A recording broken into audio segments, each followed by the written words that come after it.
আমদানি মূল্যের সঙ্গে আকাশ পাতাল তফাৎ খুচরা বাজারে গরম মশলার দর।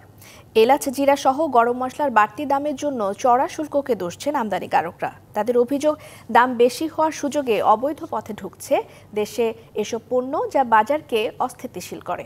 তবে বাজার ঘুরে দেখা যায় আমদানি মূল্য, চড়া শুল্ক আর সরবরাহ খরচ ও যৌক্তিক মুনাফার পরও বাজারে অনেক বেশি এলাচ সহ বেশ কিছু মশলার দর।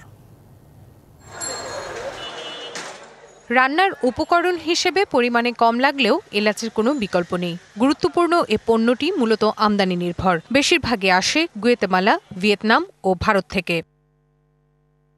ডলারের দাম ১২২ টাকা ধরে আন্তর্জাতিক বাজারে মধ্যম মানের ১ কেজি এলাচের দাম সর্বোচ্চ ২২০০ থেকে ২৬০০ টাকা কেজি। এর সঙ্গে প্রতি কেজিতে শুল্ক ১১০০ টাকা যুক্ত হলে দাম দাঁড়ায় ৩৩০০ থেকে ৩৬০০ টাকা কেজি। তার সঙ্গে পরিবহন খরচ এবং মুনাফা যুক্ত করলে পাওয়া যাবে খুচরা মূল্য।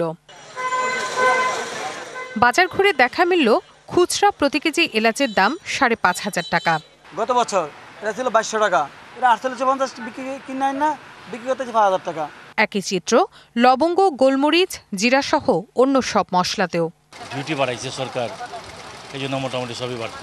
আন্তর্জাতিক বাজার দর হিসেবে এসব পণ্যের দাম হওয়ার কথা ইন্দোনেশিয়ান লবঙ্গ ৯২০ টাকা কেজি। এর সঙ্গে আমদানি শুল্ক যুক্ত হবে প্রতি কেজিতে ৩০০ টাকা। কিন্তু বাজারে লবঙ্গ বিক্রি হচ্ছে ১৬০০ টাকা কেজি দরে। আমদানিকারকদের অভিযোগ, বারবার শুল্ক কমানোর প্রস্তাব করা হলেও মেলেনি সুরাহা।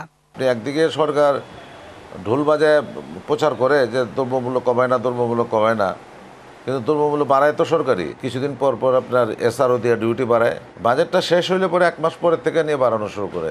এই জন্য ট্যারিফ কমিশন থেকে একটা প্রস্তাব করা হয়েছে আপনি এনবিআর, কিন্তু সেই প্রস্তাবটা কোনো মূল্যায়ন করা হয়নি।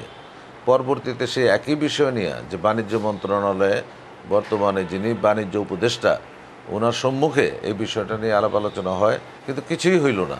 আর বিশ্লেষকরা বলছেন, সামান্য পরিমাণে কিনতে হয় বলে মশলার বাজার নিয়ে ভোক্তার খুব বেশি অভিযোগ শোনা যায় না। আর সে সুযোগে সরকারের নজরদারিতে পড়ে ভাটা।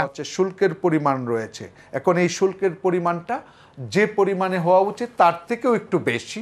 এক, দ্বিতীয়ত হচ্ছে সাপ্লাই চেইন আমরা ঠিক মতো হচ্ছে কি হচ্ছে না সেটার জন্য মনিটরিং নেই।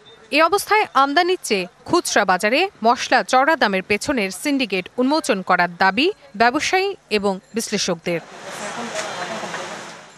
Rifat Tasnuva, DBC news, Dhaka.